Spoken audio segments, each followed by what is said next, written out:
This meeting is being recorded. Great. All right, well, I think we can get started. Again, great to see everyone. Happy Monday. This is the Southern Vermont New Vermonters Provider Network meeting. The focus this month is going to be on workforce development, something near and dear to my heart because it's kind of how I cut my teeth in this work. But before we get started sharing about that and hearing from some of our other workforce partners, I'm wondering, Joe, who I see, if you want to provide just an update on how things are going, anything that is relevant to the general provider community. Love to hear it. Thanks. Great. Good morning, everyone. I'm just going to be brief just to give you an update on our arrivals. It's been a little slow since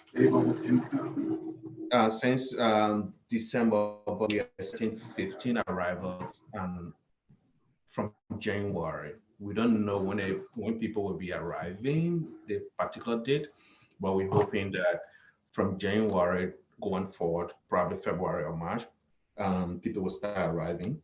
So right now we have 15 individuals, 10 from Eritrea.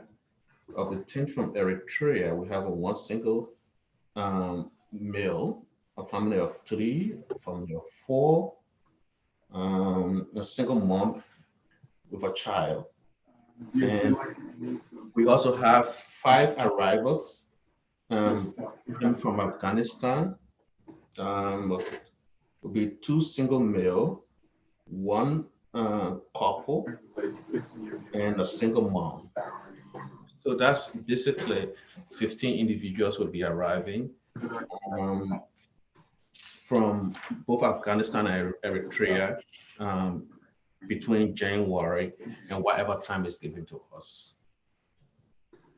That's it from my end. Thank you.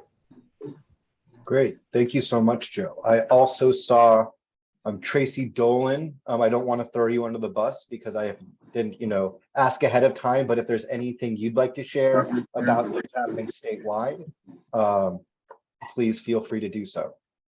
Sure. Thank you very much. And I really appreciate being on this call. Statewide, just a reminder, we now have 4 sites that are approved as resettlement sites in Vermont. So we have Brattleboro, Bennington, Colchester, and Rutland. And so as arrivals come, those are the areas that generally they will be assigned to. And like Joe said, normally in the resettlement cycle, early in the fiscal year, things are a little bit slower and they tend to pick up. And the 4th quarter tends to get very busy. So you'll probably see a little bit of a lopsided arrival. So you'll expect spring, summer to actually get quite a bit busier. One other update I wanted to share, my office gets refugee resettlement funds that look like support services, so refugee support service funding. And I put out an RFP last month asking for applications from providers who are able to provide support services, and they're very specific. They tend to be around employment, ELL, and case management, but there are some other services that are available. And that money comes from the feds, and I put it out, and then people apply for it. And so those decisions have been made, and I'm putting out notes today around exactly how much. So people applied for a variety of amounts, and in some cases, we were able to fund all of it, in some cases, part of it. It was a little trickier this year. The way the funding formula works, the feds look back to see how many have come, and that's how much they determine in terms of funding. So last year, we got a lot of Afghan humanitarian parolees, but we got a small number, about 90 of refugees overall in Vermont. So they base our number, our formula based on what we got last year. This year, of course, we expect to get a lot more, hopefully. But unfortunately, the funding doesn't necessarily catch up. So sometimes we have years where we'll actually get less money than people that we have. And so those can be tough years. We have plenty of Afghan money. And when I say plenty, I mean enough to serve the Afghans. But serving new refugees gets a little trickier. Hopefully this year, we will see possibly Congress with the continuing resolution make an adjustment to the amount of money states are going to get because of that gap where people actually expect a lot this year, but based on the formula might not get as much. I think that's about all I have. And Ukrainians, just to remind you that Ukrainians continue to arrive. I don't think you're getting a lot in your region. They tend to be more central and northern arriving, but we have, I think, about 115 that are slotted to arrive. We think we have about 60 or 70 Ukrainians here. Thank you. Alice, can I just make one addition? Yeah, Just for the team to know that we have legal support services here for our folks. Of the 44 cases we have for adjustment of status, we have submitted. We have only 7 to be submitted. The rest of the cases have been submitted, and we're still waiting for adjudication. And so we want to ask our partners here, because we sometimes see arrivals, people moving from other states coming to the region. Please, if they approach you to come to the region, contact us. Because what we are saying that sometimes people come in, we don't know what their legal status are, and then we start the process all over. So if any of the arrivals coming through the state are coming through either a sponsor group or co-sponsor group or any volunteer group, please contact us before they leave. Thank you. Great. Thank you so much for that reminder, Joe. Yeah, so, you cannot assume that if you're working with a refugee or an asylum seeker, that they have already been in contact with our refugee support and our asylum seeker support organization. So that's really important just to check when you're working with them, whatever your program or service might be, or how you're engaging with these folks. Because again, these are the organizations also that Tracy mentioned receive support financially from the federal government to engage and support with these folks. So we're trying to build a system, and we want to make sure the folks who are eligible to benefit from it are part of it and all of that. So without further ado, I want to transition to our topic of conversation for the day. And similarly with all of the services we've talked about in the past, employment services are out there, they exist. We have a great network of folks doing this work. And you can refer folks to these services, and you can encourage them to make sure that even if they seem like they have a job or are working their way to a job, that they're engaged with the kinds of organizations here to support them getting to that job, keeping that job, finding their next better job. And so that's something that we all as a community, those are supports we all provide. And so what I would love to start with is our state partners. So we have folks from Department of Labor and Hireability on the call. I think perhaps we can start with our folks from Department of Labor. I see there's a few of you, I don't know who wants to start, but really share with folks, what are the broad overview, what do you offer all Vermonters that everyone should know about, but also what maybe have you seen our new Vermonter community really engaging with, in your offices? Good morning. I'm Danielle. Danielle Kane from I actually work in the Northwest, and I've been down here for the last 11 months providing support to the Southeast region, but I will let you all know that this is my last week, and Christy Pratt, who is also on the call, is the new regional manager for this area. So she will be your contact person as we move forward. So I welcome her and introduce her to all of you. And I also want to say a huge thank you to all of you for making my time here wonderful. And it's been great to meet you all and to work with you in such an important role. So what do we do? So at the Department of Labor, we work with anyone who is interested in looking for employment, and we provide some basic services, which is applying for jobs, completing applications, submitting them, doing a simple job search, faxing, scanning, sending documents to individuals, as well as providing some more intense services. And this is really kind of where the bulk of our work comes to play. We receive federal funding from the Workforce Innovation and Opportunity Act. And this has been a huge piece, a huge component of how we've been providing support to individuals, as well as the new Americans and the asylum seekers that are located in this area. We have worked extremely closely with BDCC as well as ECDC to connect with every new American who from Afghanistan who has come to the area to make sure that they are enrolled in WEO so that we can provide those intensive employment services as well as to provide support services. So that's a big piece of what we do is making sure that we review and work to overcome barriers that individuals have to employment. So for example, we've been working with folks to get their permit, as well as their driver's licenses. But it's not something that's as simple as just getting a permit and getting your driver's license. We've been working with our community partners to ensure that we have interpreters and that we have driving schools that are available who are willing to work with individuals who need interpreters, as well as work outside of the schedule that they have to provide them those services. So we have a driver school that we're working with that comes to the local area on the weekend and will provide driver's education to the new Americans so that they can work towards getting that driver's license. Specifically, we've had women who haven't had any exposure to driving. A lot of the men have had experience driving in Afghanistan. So we've been working with women specifically, as well as anyone else who needs it. So we have an ongoing class that takes place. And the referral for that is through ECDC, through the Multicultural Center with Jill and Ursula.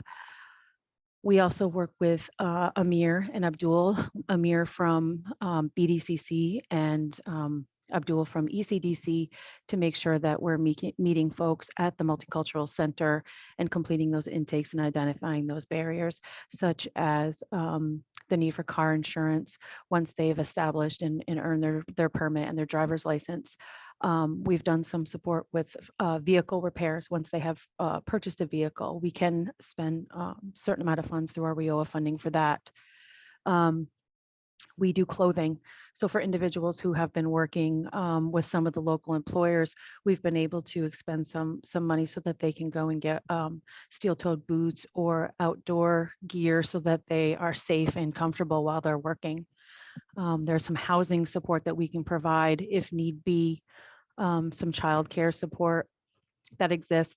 It's not as simple as, just saying child support. There are some guidelines that we have to follow, of course. But again, these are all things that are available to individuals that are working with us in the WEOA program.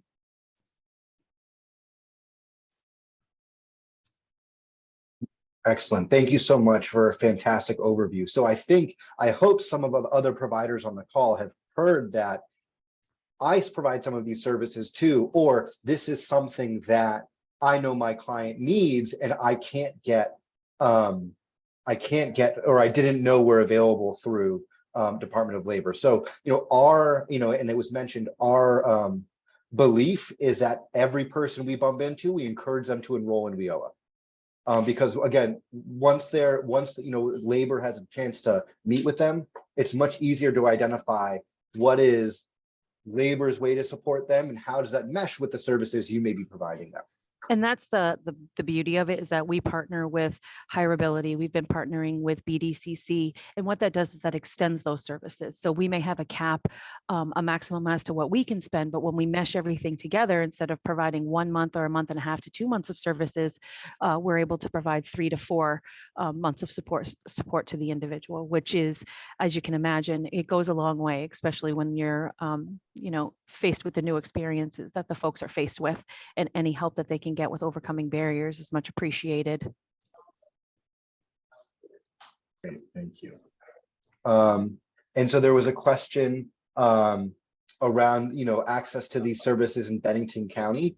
I do see some folks from the Department of Labor in Bennington. I don't know, Wendy, if you want to chime in, but generally speaking, these are services available to all Vermonters. WEO is a federal program, and folks should be able to go to their local Department of Labor in person or virtually and start enrollment in WEOA, or being assigned a case manager to start that process. Is that largely correct? Yeah, absolutely. Danielle actually did a great summary of Department of Labor services, and it would be exactly the same on this end, this side of the mountain too. Great, thank you. I thought I saw a hand briefly Go ahead. Oh. Yep. I just wanted to just jump in. So the only difference in the way that we are connecting with Department of Labor here in Bennington is that we don't have that multicultural community center where our clients are directly meeting with Department of Labor on a regular basis at this time. Right, correct. So- Sorry, thank you. So Alex, many of them are meeting with Department of Labor at the tutorial center. But specifically, Kate mentioned something that I think is absolutely awesome, which is that there is a driving school that has been actually contracted to help people, whereas as far as I know, that has not happened on this side of the state. It's driving ed is few and far between over here. أجل ديبارتمنت الليبر المخيل. That's not me. Yeah, sorry. Yep, no worries. Yeah, so I mean, beyond WIOA, Department of Labor are great partners for trainings. And that's something that I'll talk about kind of towards the end, is that whether they have training providers they've worked with for many years around, you name it, they're not just the funders through WIOA. They often know, have the history of what training providers are willing to come from Rutland to Bennington to do a thing. Or which ones are eligible to receive support from Department of Labor. So those are other opportunities to partner with labor, not just at the client level, but also perhaps at, at that level of how do we get something going here in our community.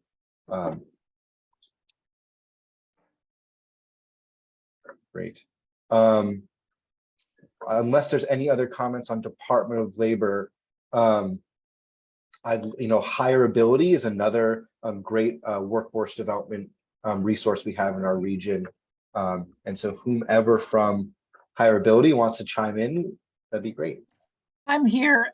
This is Nancy Dwyer. I'm the regional manager for hireability, and I will introduce my colleague, Collier Shutter, who is our new business account manager, and he can tell you a little bit about what he does, but he works very closely with us in terms of business outreach and developing those relationships.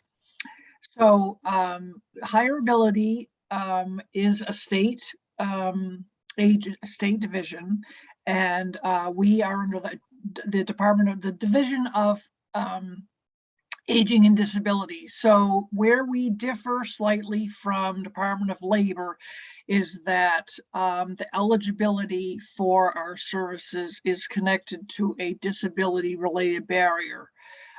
So this could be mental health issues, this could be physical disabilities, this could be learning disabilities, and we tend to interpret that pretty broadly. So most everybody who comes through our door, we are able to find eligible. And I think particularly for folks coming from Afghanistan or other refugees, they may come from countries where disability is either not a factor or it's just not something that people consider.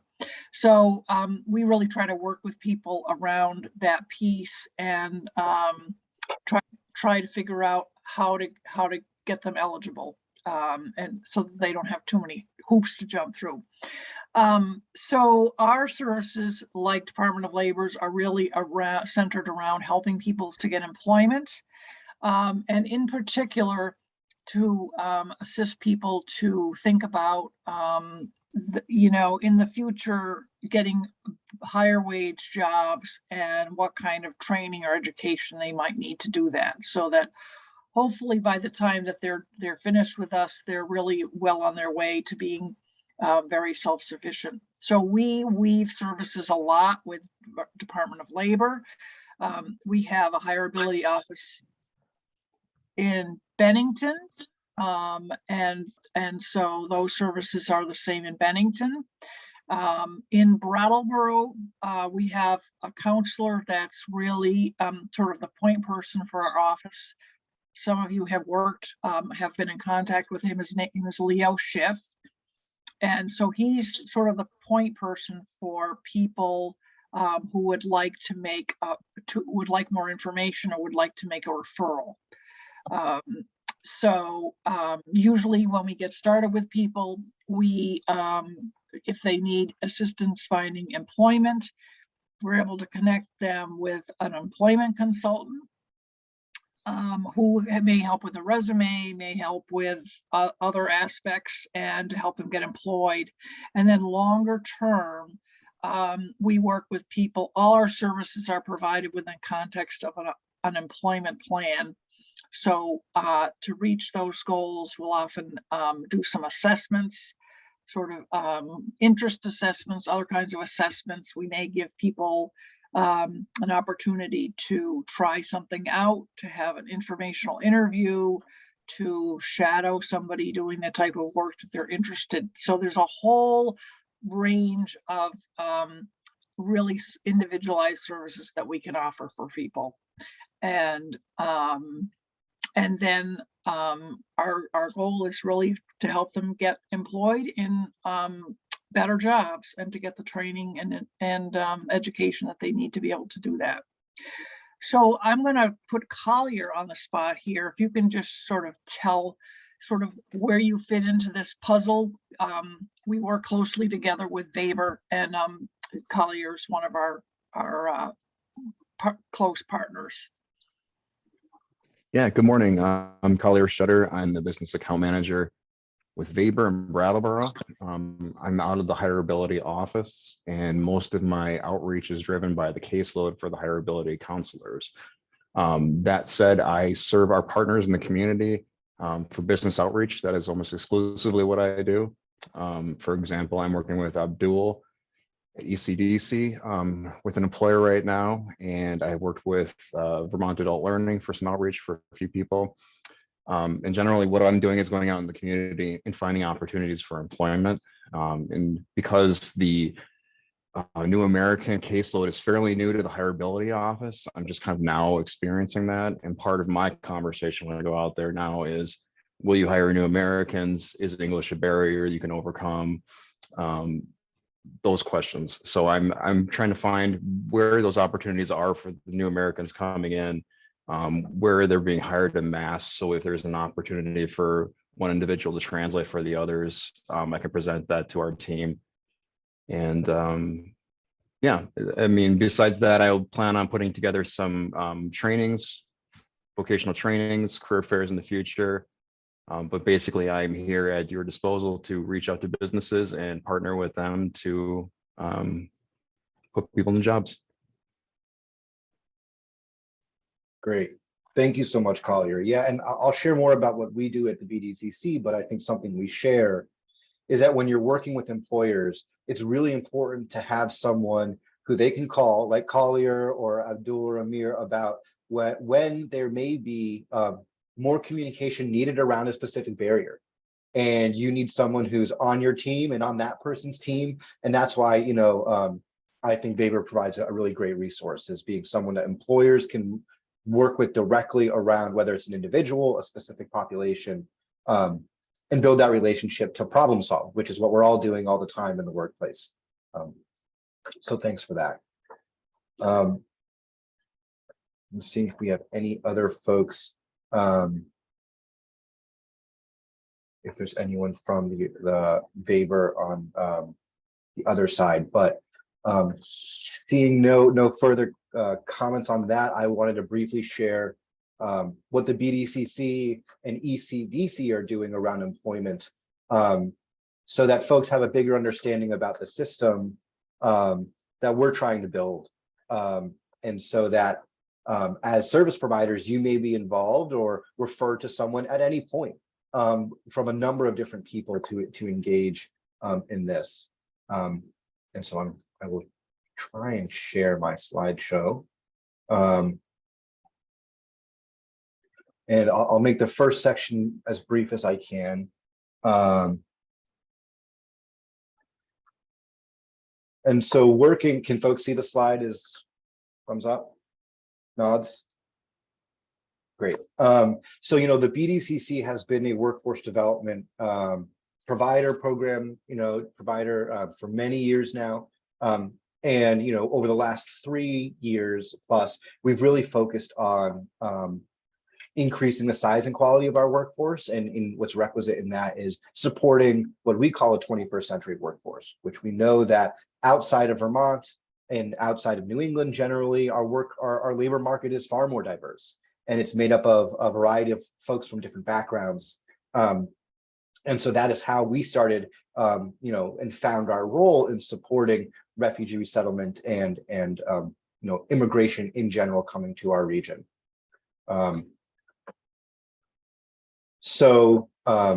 Just some of our, broad overview of some of our goals. Again, what we're doing right now is this third one, new systems and opportunities, creating a meeting like this, bringing folks together so that we all understand how things work is part of the role that we are really playing or hoping to play. But really what this system consists of is, a really close coordination and collaboration between ECDC, CAST, which is our asylum seeker group, and our employment staff here at the BACC.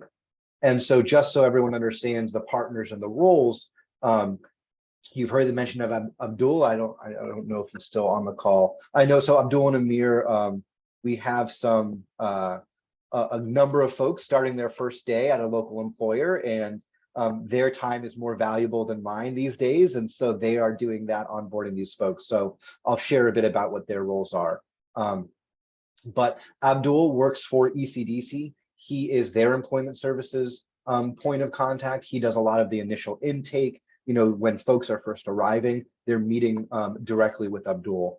A similar position exists at CAST, the asylum seekers group. Dora is their case manager and also provides that employment support. And then there's the BDCC. Amir Samar is our workforce project manager. He works really closely with Abdul to really gather the information that he's collected and start looking for what's the best opportunities and ways to support folks as they look to enter the workforce.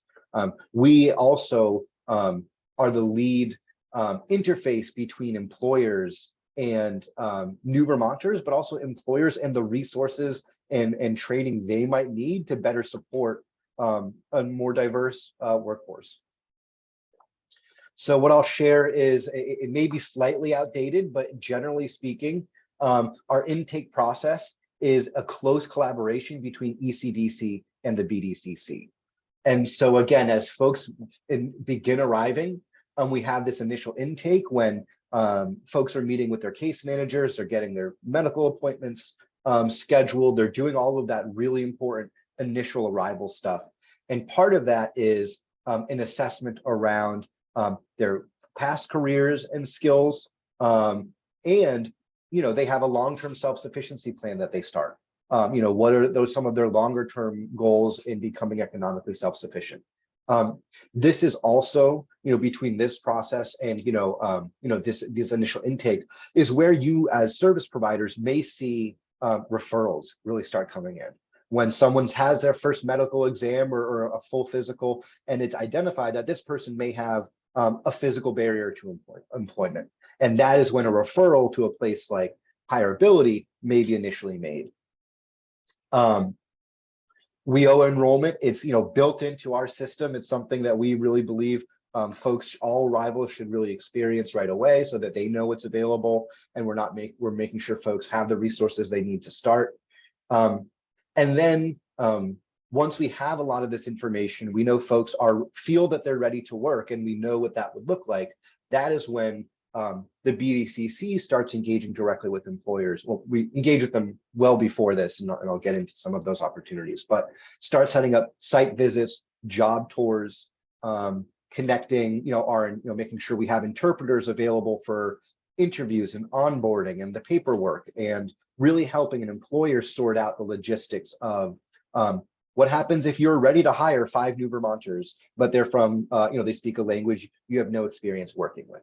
How does an employer do that successfully? That's when a lot of the work transitions from being very case management focused to being cohort driven and working directly with employers. And then as folks are on the job, it's this big cycle, as we know a lot of our case management is that, you know, as people are maybe more comfortable, or if they experience other different new barriers, you know, it's really with Abdul and Amir being that point of contact for both the job seeker or the employee and the employer, for someone to say, hey, you know, something isn't working out, or hey, I'd like to give this person a promotion, but I don't know how to, you know, communicate that well. You know, so there's a lot of HR support that we can provide even after people are on the job. And then additional training and education. How does someone who feels like they're ready for the next opportunity access that opportunity? And as a part of this, you know, standing operating procedure, we list the partners that we work with most closely, and that we really, you know, and if there's things you think are missing, I you know, please feel free to send them our way. But this is how, you know, we welcome folks into the system. And, you know, we've been thinking a lot about this and working really hard with ECDC on it. And so that, again, if you encounter someone who it seems like maybe they haven't received some of this workforce support, or they just found a job and took it without knowing more, you can refer them to ECDC or to Amir. You know, that, again, every door is the right door. We really want to make sure everyone's aware of the resources available to them. All right.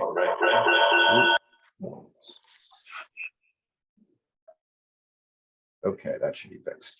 So the things that we do directly with employers, we have free equity and inclusivity trainings. We did 2 last year. We're planning to do another one this year for all folks who identify as, you know, having a diverse background, BIPOC Vermonters, and those with an immigrant background.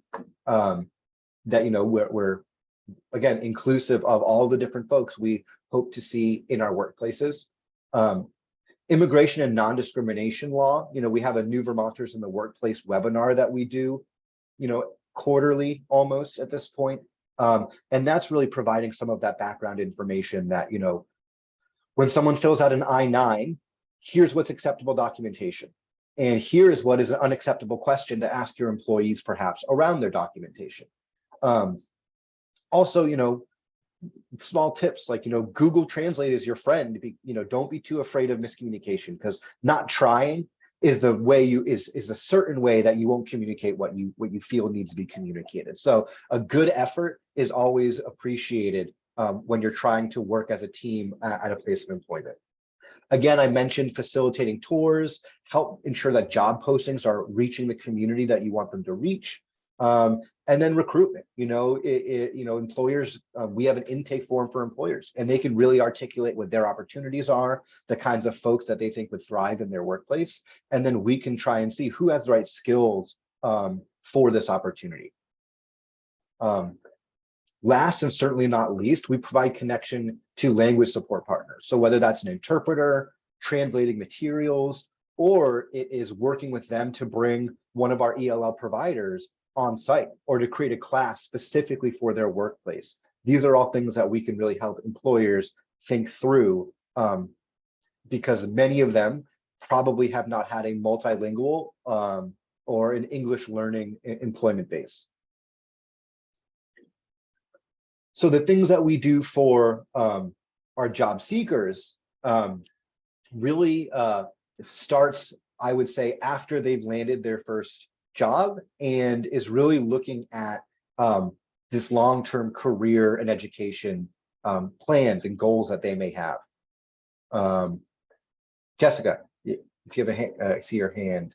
Yeah, I was just wondering if you guys work with our clients on like understanding workplace norms in America, or if that's something that Abdul typically does. Yeah, so that is something that we are working on solidifying more. So the short answer is yes, to the extent, you know, to the extent that folks engage in these workshops that when we have them at the MCC, but also, and something I'll get to with this pathways development, is we're working closely with World Learning to develop and articulate some really industry specific language courses. And a part of that is going to be the cultural orientation component of going to the workplace.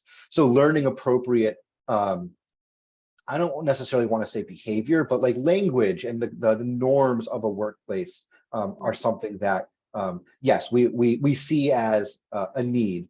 And we learn the hard way. You know, this is the thing that like, this is why I'll reemphasize the importance of having good relationships with our HR teams and our case managers and everyone involved, because miscommunications will happen. It's 100% certain. It's how do we work and learn from those and move forward from them. But it's a great question. Tracy.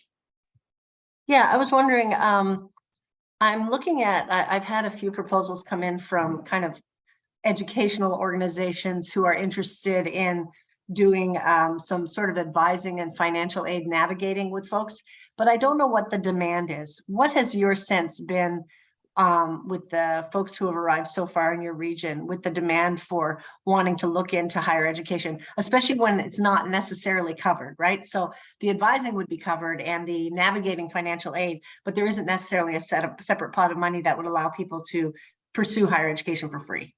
Absolutely. If anyone wants to join an additional group of meetings, we actually just started a post-secondary education pathways cohort. So we have folks, and I think I saw Lee Markey join. Great to see you, Lee. Of folks from CCV and Greenfield Community College, from VSAC, and other funders to really help articulate what is that pathway to higher education, and is it needed? You know, we've had an individual say, I need to get my master's he has a master's in business finance, and he believed that he needed his PhD in order to get a good job here in Vermont. And so as part of that was educating that unless you want to teach economics and finance, you don't need a PhD particularly. And that, you know, in Vermont, different credentials and different skill sets have different values. Whereas if you wanted to move to New York City, we'd say, let's plan for that. So the short answer is slowly but surely, we're seeing a growing demand for this. We've got the folks, the folks who, when they first arrived, they just said, give me any job. I need to send money home for my family tomorrow. And now that they've been working in a job for almost a year, and they say, well, I've been here for a year and I haven't gotten a raise yet, or I haven't been empowered with more responsibilities on the job. And so now they're saying, okay, we want to take a CDL class, or health careers is another good example. And so we're just starting to put together those pathways. And in, you know, some training providers can be funded through WIOA. Some of them can be funded through VSAC, which is, you know, quite generous in terms of the higher education resources available. But if we're talking about someone pursuing a full 2 or 4 year degree, those are funding gaps that we see right now. But so it's few and far between. I don't know if that's a great answer, but that was actually really helpful context. Just in a concrete way, would you say you've got maybe 10 clients who are interested in looking, navigating post-secondary right now, or further education right now? Yeah, I mean, we have at least just to give me a sense. Yeah, I mean, we have at least 3 or 4 individuals who are currently enrolled in CCV or Greenfield Community College. So, you know, in the totality of all the folks we're working with, I would say there are definitely at least 10 individuals who would want post-secondary education, right? So I don't know if it's 2-year or 4-year degrees. There is a lot in my experience with our clients, especially the younger women. Okay, thank you. That's really helpful. Yes, I just want to add. So Tracy, to what Alice was saying, we start to see the slow demand, and it's increasing. Those who are interested in post secondary education.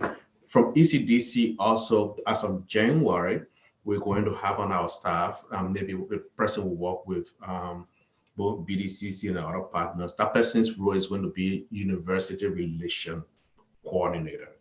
And that person will look into some of these demands and also continue to build relationship with universities. So we will give you guys more details, and we will work with some of our partners what our road is going to be, because we really have seen the demand is slowly growing, and we need to separate that from the regular deployment. So we will have that person on our staff. Thank you. Yep. And And I just Nancy, want, go ahead. Nancy Dwyer, I just wanted to add that Hireability has a statewide 5-year grant. It is called Vermont Career Advancement Project. We have hired specific career pathway navigators as part of this grant. And those folks will be working with people who are interested in continuing education and training toward an industry credential. So we have a lot of partners in this, VDOL and CCV, but that is a specific program that Hireability has, and we have some more resources that could be used to assist people toward working toward those credentials. So I just wanted to kind of throw that out there. And we have a career pathway navigator in Brattleboro, and I believe the Bennington office has a career pathway navigator as well. As a result, Nancy, can I ask a quick follow-up? For Sure. folks who are, for refugees who arrive here, some of them do come from challenging situations. All of them come from challenging situations, but do they need to be diagnosed? So we know that there's a lot of stress or post-traumatic stress for folks coming here. Do they need to have that diagnosis? Because we tend to have sometimes in the refugee population, people who it may take them a long time to get a mental health appointment, or they may not be seeking it in that way. Would they need to be diagnosed in order to be referred to Hireability? Or is there a more informal way to say this person's having challenges, we can refer? Because you have a lot of resources. right. And I wonder sometimes if we're hung up on a diagnosis. Yeah, no, we don't need a specific diagnosis. As I said, we try to interpret eligibility pretty broadly, and in talking with our central office about that, we can assume that many of these people have had some kind of trauma just because of their situation. And so we do have, we have the capability of having them sort of have a pre-eligibility meeting with the employee assistance programs. They have trained master's level counselors. We also have master's level counselors who can, based on their credentials and their education. So we try not to make that a major barrier. If somebody's connected with a physician or a mental health provider, we would try to get some information from them. But we really try to not have that be a major barrier for somebody. That's great. Because one of the long-term goals, just for everyone on the call, of refugee resettlement is to ultimately connect refugees eventually to existing services that are stood up for any Vermonter. And so just a real shout out to Hireability to really encourage folks on the phone to refer to Hireability. That's a nice example of an existing service that does have the capacity to support. So thank you. Great, thank you. Yeah, and so, the pathways we're working on now are not 2 or 4 year degrees focused at the moment. We are working on early childhood education, a pathway for folks there. We have some folks enrolled in the Career Center construction course that's going really well, and we're preparing to launch an ELL-based CDL class in the start of the new year.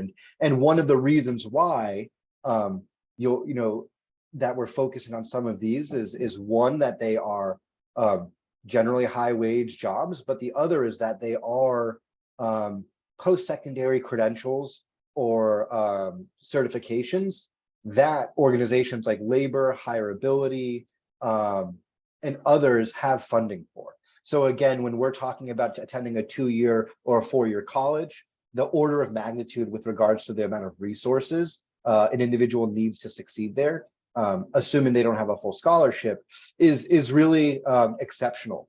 And so I think that what we know to be true is that these are careers in which the education that is required is serviceable, generally no debt, and to enter a high wage job. And so those are some of the more immediate calculations that we're really looking at, is that making sure no one's leaving their educational opportunities with debt, if we can avoid it, for their first or second careers. And then really when folks have, when they're earning income and they can, look at, the finances behind pursuing additional college, that is why we have that post-secondary education pathways, group to really look at what's available there. We're also partnered with the World Education Service, which is a national or international organization to help with credential evaluation. So if you've heard of someone who believes that they have, received a 2 or 4 year degree in their home country, but it may not be recognized here, you should refer them to us directly, because we can have that credential evaluated. And what that looks like is it'll come back, and if they're eligible, it'll say, this is similar to an accredited institution in your region. So their degree is as good as any 2 or 4 year degree from a collegiate institution in your region. And we're also part of learning about how to do this differently and better through this partnership with the World Education Service. So we're part of a learning cohort. Amir, Abdul, and myself, we all went to DC a few weeks ago to really learn about how do other places do it, how can we be doing this work better. And then last but certainly not least, again, I'll say, it's all about navigating and referrals and navigating this, what may seem like a complex workforce development system that is somewhat unique to Vermont in that we don't have workforce development boards. There's no central one entity or institution responsible for this. And so it takes a village. It will probably rely on all of the resources we have available to get folks through, a nursing degree program, or through the CDL course, or this early childhood education pathway we're designing includes all the wraparound services that you folks are regularly providing for the folks you're working with. Tim, I see a hand.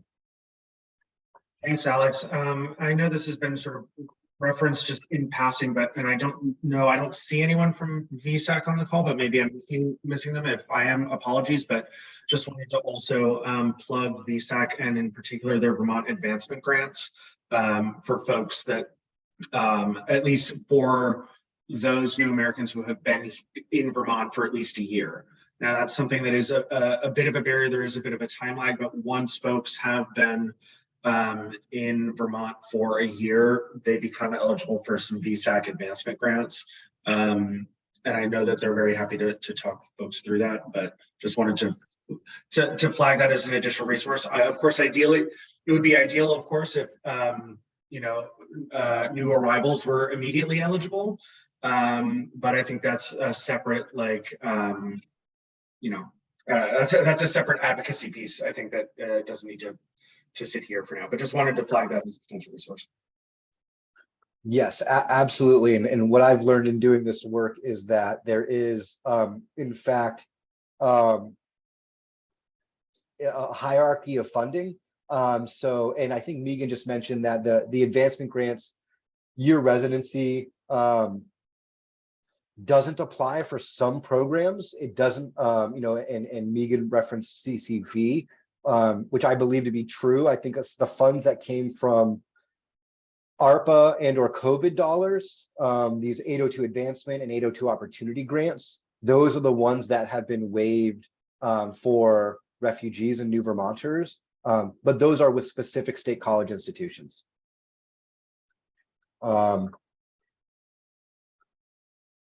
And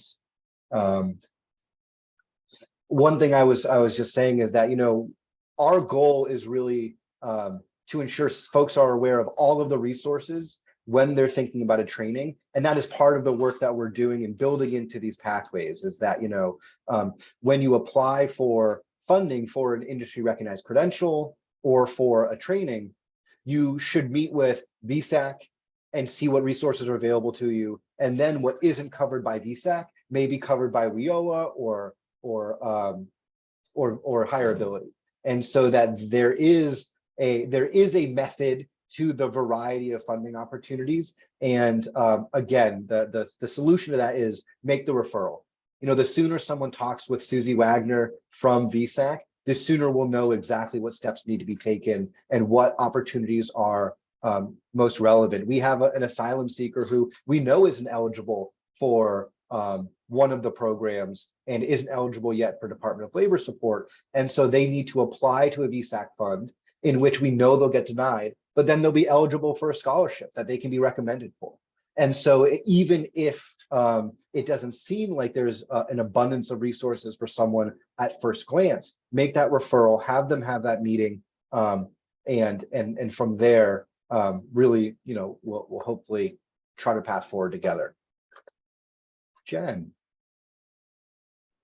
Yeah, this is usually the moment when you or somebody, you know, gives the like kind of, you know, any door is the right door kind of spiel. You know, I mean, that's really kind of the purpose of this. This is not, we cannot be all expert in each other's programs. I think what we need to know is enough about each other's programs to know how and when to make a referral, know when to ask that question, and also know like when we are not experts, you know. So the question of like college and financial aid is a perfect one. You know, we understand higher ed is complex, choosing when, how, whether to take on debt, how to pay for it. And the main thing is that we're building these relationships down here to try to make sure that all the players know each other and to help make it easy for people to get referred into that sort of system to still make what is a very difficult set of choices, right? There is no easy. And so back to a different question, which was asked, which is sort of, you know, are we educating people about workplaces in the same way that there's many steps along the way when they first get here with the cultural orientation, when they first meet with the Mirrored Up Dual, while they're applying for jobs, while they're starting their jobs, they are given ongoing orientation to the American workplace, but also the specifics of workplace. Same thing with higher education. It is a big learning curve, and all of us play a role in helping adjust people's understanding and expectations to a new set of conditions and choices that they have to make. Yeah, and one example, you know, is that I mentioned this credential evaluation is that, you know, when the United States was in Afghanistan, you know, a lot of what we discussed culturally was the importance of education. And we encourage people to be more education is better, no matter what. And then there's a lot of folks who have degrees from institutions that aren't accredited, private institutions that popped up and then disappeared or no longer exist. And so evaluating those credentials has been really difficult. And then from moving on, you know, when folks come here, it's really hard to give them the credit for the hard work they may have already done. And so that is, you know, in some ways a promise that we weren't able to follow through on. And so it's difficult, you know, and it's difficult to have someone who's been a lawyer in Afghanistan and tell them that, you know, you can start over if you have the time and money. And so they are really difficult conversations that, again, no door is a wrong door, but we also all need to understand how we can support these pathways. And Jonathan, thank you so much for your comments. The public education system is, again, something that's above my expertise. And so that sounds like a great future topic we can add to an upcoming meeting, maybe our February meeting. Jonathan, great comment. And I think that's a great focus for a future meeting. Any questions or comments on workforce development? Anything you think we left out? Any burning questions? Great. What I do want to mention is that our January meeting will be the community consultation with ECDC, I believe, right, Joe? Yes, it will be the community consultation. So 2 of the consultation folks will be at this meeting and 2 will be at the state level RIPSNet meeting. So January will be a community consultation here. Great. And that is a quarterly meeting that all of the refugee organizations host.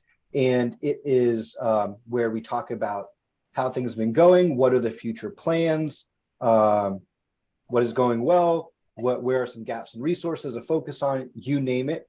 But you all as providers should consider attending. Some of you have to attend in one fashion or other. But I think again, it's really the quarterly touch point between our resettlement partners and you as providers, and it's a way to a great conversation. I was just going to add, it's also the connection between community leaders. So some folks arrive on the call who aren't necessarily providers, but community leaders too. So it's a time for them to hear and share any feedback. Yeah, so we will work on the invitation too, because there are folks here that should come to the consultation that are not in this meeting. So Alex and I will work on that and invite more folks in that meeting. Yeah, great. So I hope everyone has a great end of their year and a great start to a new year. When you show up to this meeting in January, you will see more and new different faces. You're in the right meeting still, but the topic will be this quarterly consultation. So thanks again. Really appreciate everyone's attendance. And as always, this meeting recording will be posted up on that website. We'll have a great new year. Thanks, everyone.